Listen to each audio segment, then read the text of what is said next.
Bem, colegas, estamos de volta. Como eu prometi, vamos falar um pouco mais agora da descentralização. Quando se falar em descentralizar, imagine uma pessoa como um centro de competências em que você cria outros centros. Quando se fala em órgão, você também tem competências que são destacadas, mas essas competências são destacadas para serem exercidas dentro da mesma pessoa. Né? O órgão, hoje em dia, é um conjunto de competências que são atribuídas a servidores, mas o mais importante é o conjunto de competências. Mas o órgão está dentro da mesma pessoa. Quando você faz a história da mão da família Adams, né, cria uma pessoa, você, no final das contas, você está descentralizando. Vamos para cá para a luz. Olha só, não preste atenção na questão, vou até colocar uma folhinha em que eu vou apagar aqui as anotações à tinta para voltar a usá-la. Olha só. A gente tem a união, que a gente já falou que é uma pessoa que se divide inicialmente naqueles blocos orgânicos, que são órgãos constitucionais, né, onde é exercida basicamente a função de governo.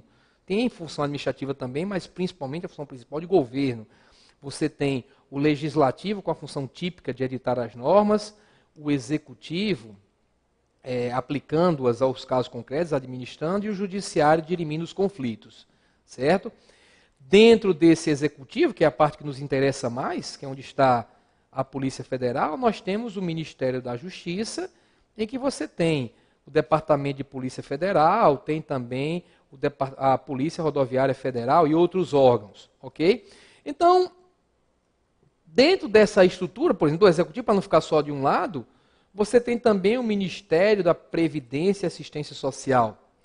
Só que o governo percebeu que a parte de previdência seria melhor administrada não por um órgão, porque ser órgão tem a hierarquia toda, você fica preso a uma estrutura, você não assina contratos em nome próprio, porque lembrem, no primeiro bloco dessa nossa aula, nós falamos da questão relativa ao que é ser pessoa, é ter o poder de exercer direitos e contrair obrigações em nome próprio.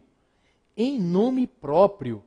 Um órgão não age em nome próprio, o órgão age em nome da pessoa que ele integra. Da mesma forma que minha mão não assina mão de Ricardo Alexandre. A mão assina Ricardo Alexandre, certo? Então, o órgão, ele age em nome da pessoa. Vejam que a autonomia já é reduzida por conta disso. Então, vamos dar uma autonomia maior para o órgão, vamos transformá-lo numa entidade. Entidade, como eu falei, é a porra toda, não é um pedaço de pessoa, não. Então vamos transformar numa entidade, vamos dar personalidade àquilo dali. Dar personalidade é transformar em pessoa. Então é dentro dessa ideia que se cria a estrutura tão famosa da administração indireta.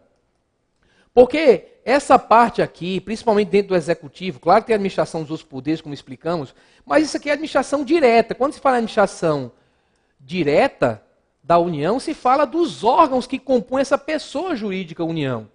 Toda essa divisão.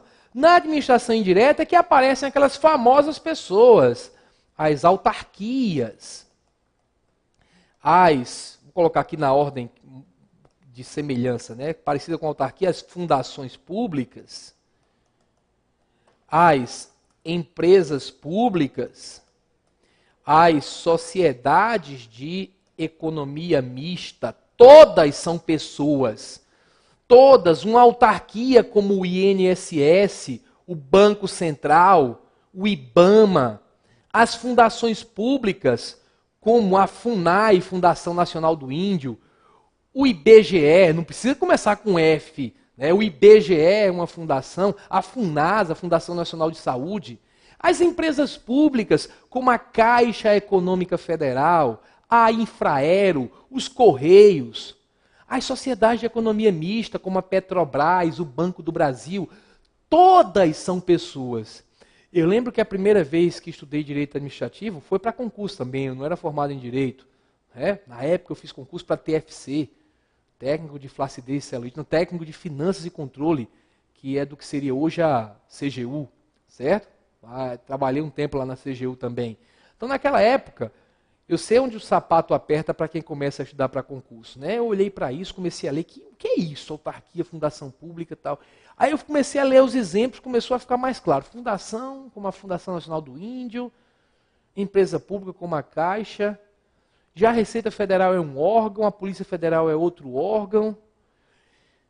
Eu entendi o significado, mas como é que eu vou saber o que é o quê? Se alguém me disser o nome de uma entidade, como é que eu vou saber? Olha, não há como, a prioristicamente, você saber o que danado é determinada coisa. Hoje, no Ministério Público, como de vez em quando eu tenho que analisar a natureza da instituição, quando me aparece uma instituição da qual eu nunca ouvi falar, eu entro na internet e vou atrás da lei que criou, ou da lei que autorizou a criação, para descobrir o que ela é. As provas, normalmente, citam os mesmos exemplos. E, normalmente, eles tomam cuidado de não presumir que você tem que conhecer algo que não está no programa. Claro, se você está fazendo um concurso para a Polícia Federal, há de se presumir que você vai ter que saber que a Polícia Federal é um órgão que está dentro da estrutura do Ministério da Justiça, que faz parte do Poder Executivo Federal.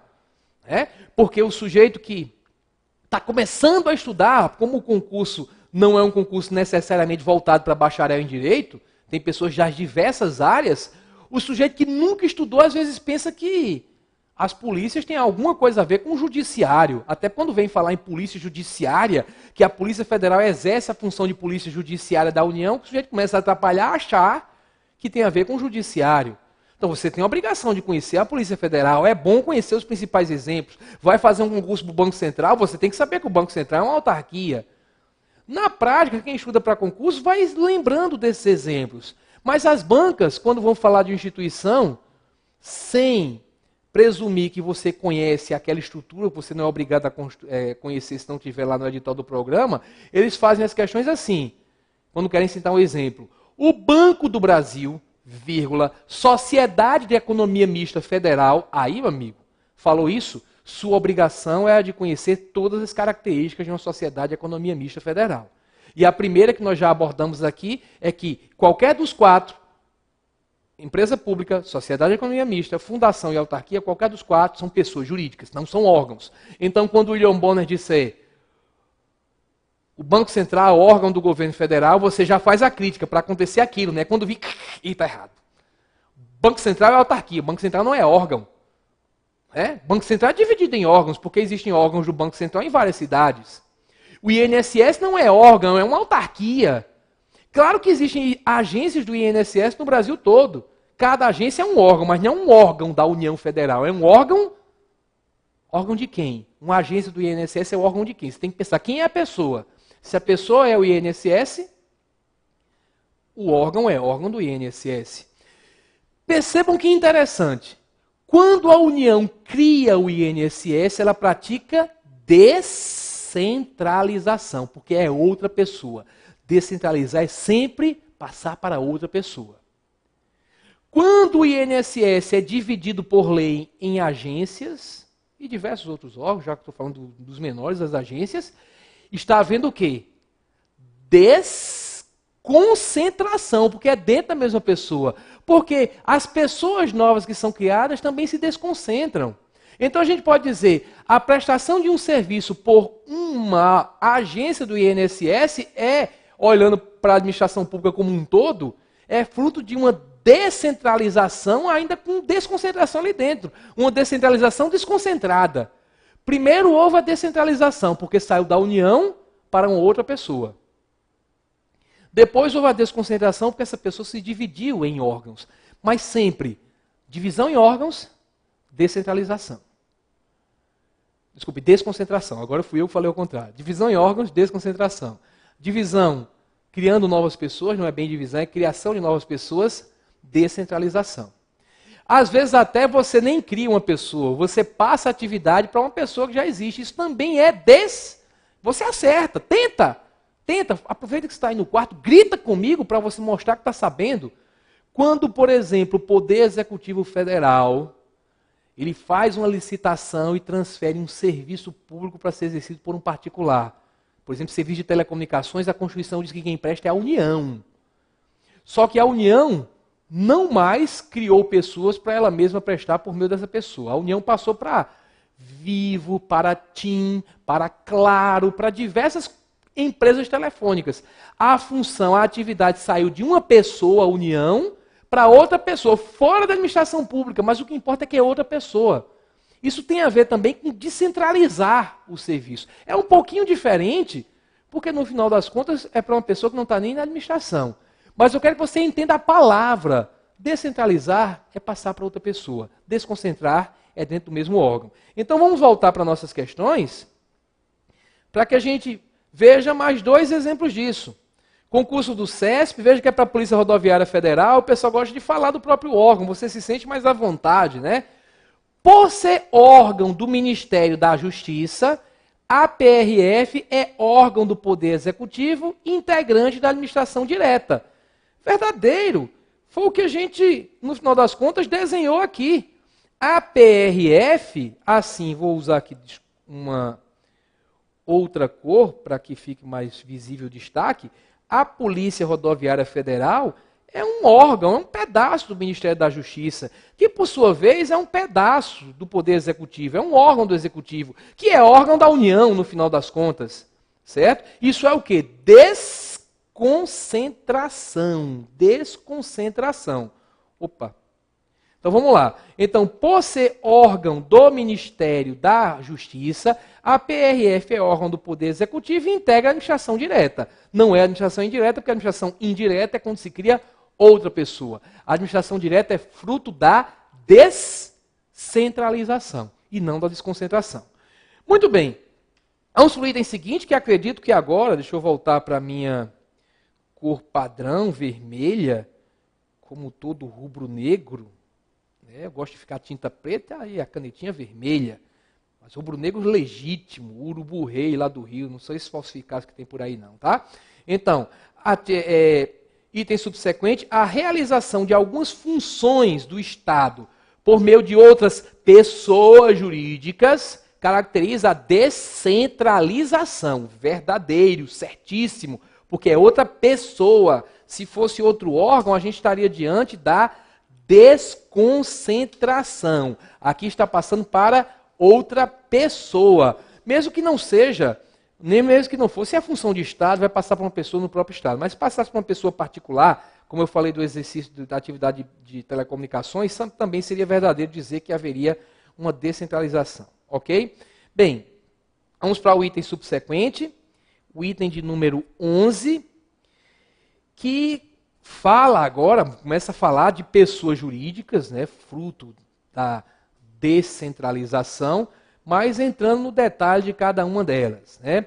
Se fala pessoa jurídica dotada de personalidade jurídica de direito privado, o que seria, pessoal, personalidade jurídica de direito privado? Eu já falei para vocês que ser pessoa jurídica é ter a possibilidade de exercer direitos e contrair obrigações em nome próprio. Sou pessoa, posso fazer isso. Falei, quando a gente estava tratando do Estado, que o Estado era uma pessoa jurídica de direito público. E disse que ser de direito público significaria agir no ordenamento jurídico com um conjunto de prerrogativas e sujeições. Beleza, certinho, é por aí. Estamos entendendo. Então, ser pessoa jurídica de direito privado significa atuar no ordenamento jurídico como um particular qualquer. O Estado, muitas vezes, ele cria outros entes. Vamos melhorar essa questão agora de Estado. Porque a gente fala do Estado como se fosse o país, né? Que é outro conceito, mas uma pessoa jurídica de direito público internacional, soberana, que atua também internamente. Mas na atuação interna, o Brasil adotou, o Estado brasileiro adotou a forma de Estado federativa. A federação é uma forma de Estado em que acontece uma descentralização política. É descentralização mesmo. Várias pessoas exercendo várias funções políticas. Como é que funciona isso? Como assim, Bial? Descentralização política. O Estado tem poder político. Quando fala em poder político, pensa na principal característica desse poder político. É um macetezinho. Quem tem poder político é quem pode editar lei, legislar. Então, quais são as entidades políticas? União, Estados, Distrito Federal e municípios. Eu, por exemplo, estou aqui, neste momento, gravando num estúdio no Rio de Janeiro. Por isso, sempre que eu venho aqui, meu sangue rubro-negro começa a fervilhar. Né? Estou aqui no Rio de Janeiro. Aqui, eu tenho que obedecer leis federais, editadas pela União, claro. Aqui eu também tenho que obedecer leis estaduais. Aqui eu também tenho que obedecer leis municipais. Se eu jogar coisa no lixo na rua assim, existe lei aqui que diz, não é uma lei federal, mas eu vou ter que observar, vou ser multado. Então eu obedeço lei federal, estadual e municipal. Por que que existe isso, esses três tipos de lei incidindo sobre o mesmo ponto do território? É porque o Brasil criou um sistema de descentralização, várias pessoas, descentralização política, porque todas elas podem editar leis. É o típico sistema federativo, em que você tem um ente nacional, a União, e entes regionais. Na realidade, eu disse o típico, o nosso não é tão típico assim. Porque nós inovamos.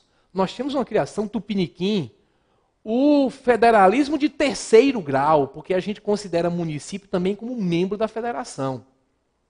No federalismo clássico, você tem o ente nacional, a União, e você tem entes regionais, que podem ser chamados de estados, como nos states americanos, podem ser chamados de províncias, como acontece lá na Argentina. Também há províncias em países civilizados, mas tem na Argentina. E também cantões, como na Suíça. O que importa é que existam locais, regiões com poder político. Descentralização, porque o poder foi dividido entre pessoas, certo? Então há uma descentralização territorial do poder político. Ok? No Brasil, o federalismo de terceiro grau, em que também os municípios têm também poder político, certo? Então, em primeiro lugar, fez-se uma descentralização. Agora, preste atenção ao seguinte: cada um desses entes recebeu uma parcela de atribuições da Constituição. A Constituição diz quem é que faz cada coisa. Quem faz o controle de imigração é a Polícia Federal, porque a Constituição atribui isso para a União. E sendo a União, vai ser um dos seus órgãos, o órgão que vai fazer isso é a Polícia Federal. Beleza. Agora, quem é responsável efetivamente por prestar o serviço de transporte coletivo é o município. A Constituição é que diz isso. O município delega para particulares, mas é o município que tem que fazer. O serviço de gás canalizado é o Estado que também delega. Então você tem, no final das contas, uma repartição de competência entre esses entes.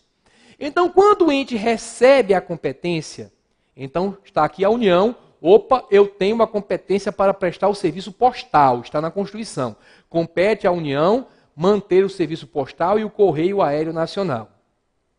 Aí a União tem que tomar uma decisão. Eu vou prestar esse serviço postal por meio de um órgão? Ou será que seria interessante criar uma pessoa autônoma para isso? A União resolveu criar uma pessoa. Criou uma empresa pública que deu o nome de Empresa Brasileira de Correios e Telégrafos, AECT ou EBCT, para quem usa a sigla completa. Criou-se uma pessoa. Percebam que a atividade que os Correios realizam não é uma atividade em que haja necessidade de exercício do poder do Estado. Multar, desapropriar, realizar auditoria em particulares. Não tem poder do Estado prender. Não existe isso. Os Correios atuam como se fossem particulares.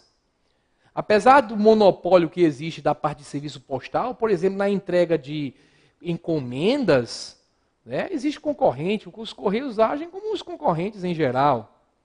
Então o regime não vai ser um regime de direito público.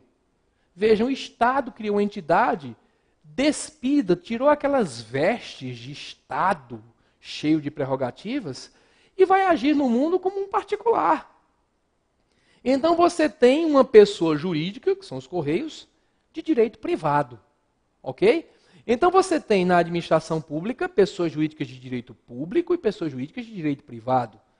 Na administração indireta, que a gente falou que tem autarquias, empresas públicas, sociedades de economia mista e fundações, você tem em cada uma dessas entidades características fundamentais, que vocês devem estudar com carinho. Preste atenção no seguinte. Autarquia, você já sabe o quê? presumindo pela aula de hoje. Sei que muitos de vocês sabem bem mais do que foi dito até agora. Mas, vamos trabalhar passo a passo. A autarquia você já sabe que é uma pessoa jurídica, porque entrega a administração indireta. Entrega a administração direta à pessoa jurídica, certo? Indireta. É uma pessoa jurídica, se você for olhar, a característica principal dela é ser ou é exercer uma atividade típica de Estado. Quando fala típica de Estado, normalmente é uma atividade em que é o exercício de poder do Estado, o exercício dessas prerrogativas, o comparecimento nas relações jurídicas com aquelas vantagens que verticalizam o Estado mais acima, o particular mais abaixo. Agem como Estado mesmo. Olha a autarquia. Quando se fala em monarquia, tem um rei. Quem governa? Quando você fala em anarquia, governo, o povo é que toma conta de tudo, não existe governo formal. Né? Então, sempre que você fala em alguma coisa, arquia, erquia, se fala do governo de alguém. A autarquia é um autogoverno. Na realidade, a função não vai ser exatamente de governo, que a gente viu que é diferente, mas é uma autonomia que vai exercer atividades típicas de Estado de maneira autônoma. Como o INSS, na parte de previdência, como o Banco Central, na parte de fiscalização de atividade financeira, efetivamente, de controle da moeda, controle monetário, de tentar mexer com taxas de juros para tentar corrigir desvios da inflação, né, esses picos inflacionários. Então você tem uma função lá do Banco Central, emitir moeda. Então tudo isso foi colocado para uma entidade que tem que exercer poder de Estado. O Banco Central fiscaliza instituições financeiras, faz auditoria, multa. A parte de emissão de moeda é uma função típica estatal. Então ele tem que agir num regime de direito público. Então as autarquias são pessoas jurídicas de direito público, criadas diretamente por lei. A Constituição Federal diz que para criar uma autarquia tem que editar uma lei, cria-se diretamente por lei, certo? E que vai atuar no mundo como é pessoa de direito público, exercendo certas prerrogativas no desempenho de atividade estatal, atividade típica do Estado. Quando você fala de uma fundação, é bem parecido. Só que a fundação não exerce uma atividade típica de Estado. A fundação exerce uma atividade que é de interesse do Estado. O Estado tem interesse naquela atividade, como, por exemplo, uma atividade social. É uma atividade social, como acontece com algumas universidades no Brasil, que são fundações. A Fundação Nacional de Saúde, a Fundação Nacional do Índio, protegendo os interesses dos indígenas. Uma atividade de interesse social. Não é típica, portanto, não precisa do exercício de poder do Estado. Não precisa do regime jurídico de direito público. Veja, o poder de Estado não é dado para a autoridade ou para o órgão brilhar na sociedade. Claro que tem aquele cara que gosta de sair com um coletão, com aquele brasão nas mãos, né, aquele distintivo, e chegar lá, Polícia Federal, todo mundo nu, encosta na parede. Aí tem gente que é assim, questão psicológica, às vezes psiquiátrica, certo? O poder é dado para que aquela autoridade busque incessantemente a consecução do bem comum. É assim que funciona. Então você vai dar poder de Estado a quem precisa desse poder para buscar o bem comum. A autarquia precisa desse poder, o INSS precisa desse poder.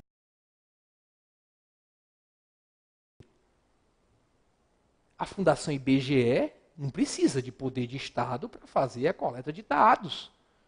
Então, no final da história, o que a gente tem que raciocinar é que a atividade é que vai determinar que você atribua um regime de direito público ou direito privado. Então, nessa linha, de cara, a linha de raciocínio básica é autarquia, pessoa de direito público.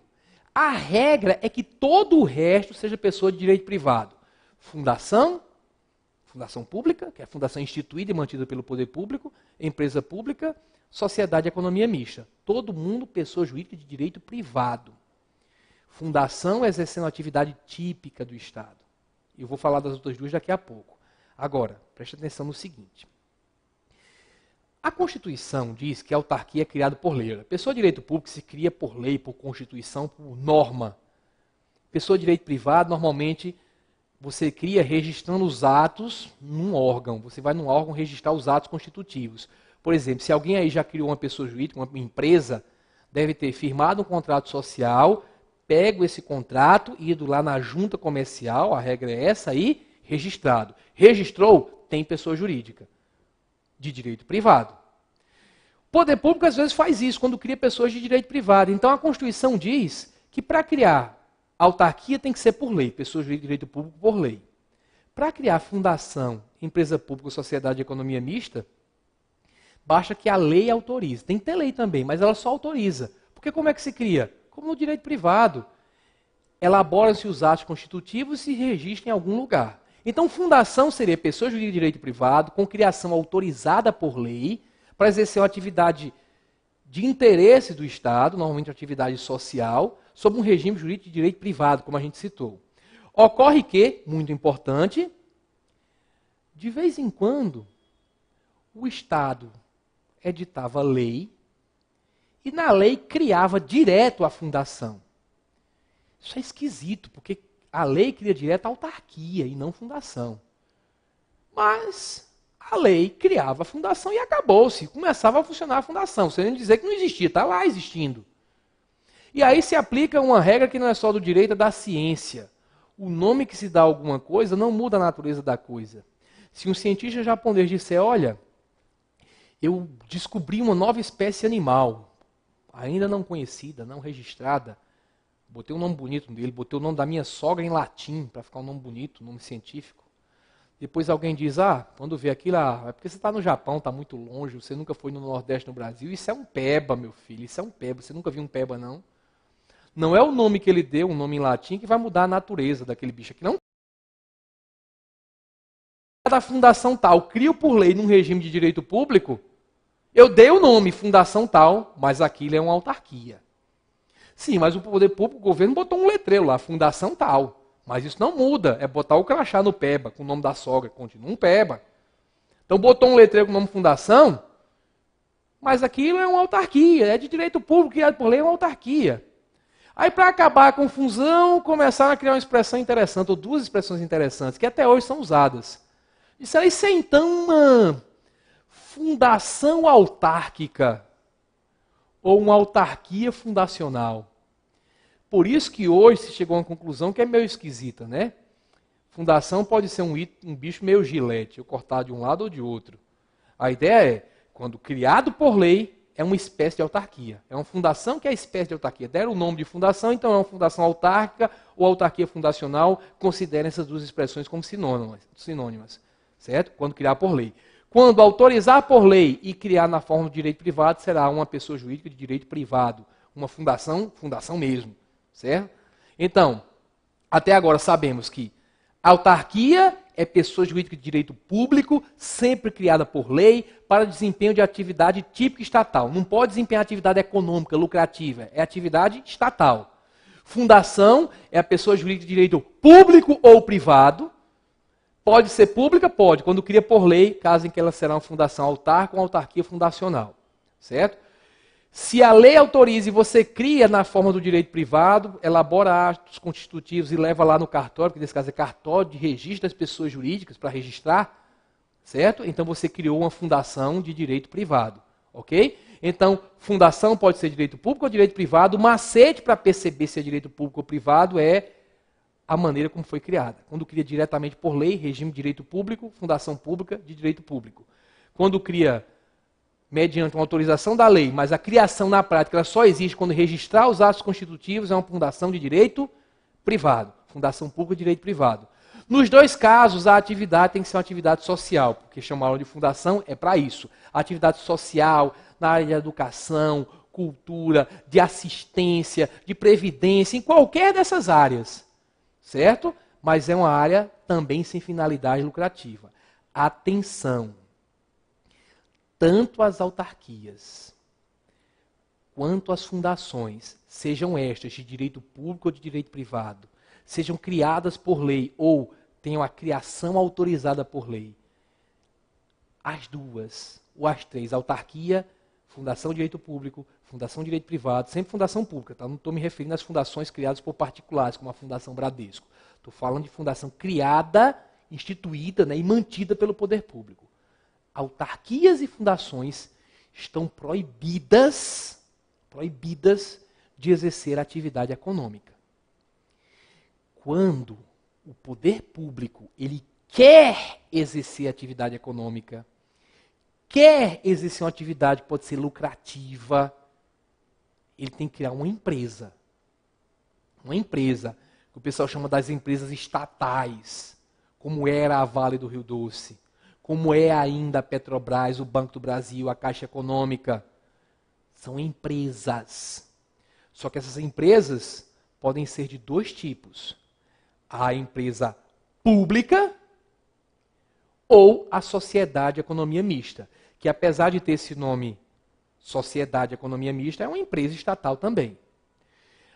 Existem diferenças. Eu vou detalhar as 3 diferenças no próximo bloco. Mas, desde já, a principal diferença você enxerga no nome. A empresa pública, o capital social você fala, tem os sócios, né, que criam aquela empresa. O capital social da empresa pública é 100% público. Só quem pode fazer parte do quadro societário de uma empresa pública são entidades que integram a administração pública. Você nunca vai ver uma ação da Caixa Econômica Federal sendo vendida na Bolsa. Porque particular não pode ter ação da Caixa porque não é uma sociedade de economia mista, é empresa pública. Assim acontece com a Infraero, assim acontece com os Correios, assim acontece com a Casa da Moeda. São empresas públicas que, portanto, não admitem participação de capital privado. Capital 100% público. Já na sociedade de economia mista, olha para a palavrinha mista. A composição do capital social é mista.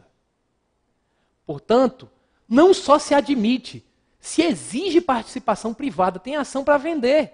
Todas são sociedades por ações, são um SA e tem ação para vender. Você já comprou ação da Petrobras? Do Banco do Brasil? Vejam, você pode comprar, tendo uma grana e querendo comprar, você compra. São sociedades de economia mista. O poder público tem que manter o controle, a maioria das ações com direito a voto, senão ele não tem como mandar na instituição. Não é a maioria das ações todas, é a maioria das ações com direito a voto. Quem entende do mercado sabe que são as ações ordinárias.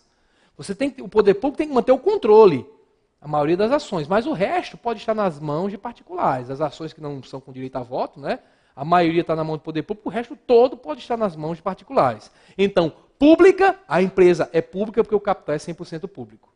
A sociedade é de economia mista, porque a formação do capital social admite participação privada. No próximo bloco, a gente termina essa explicação e resolve as questões que abordam essa matéria. Até lá. Tchau, tchau.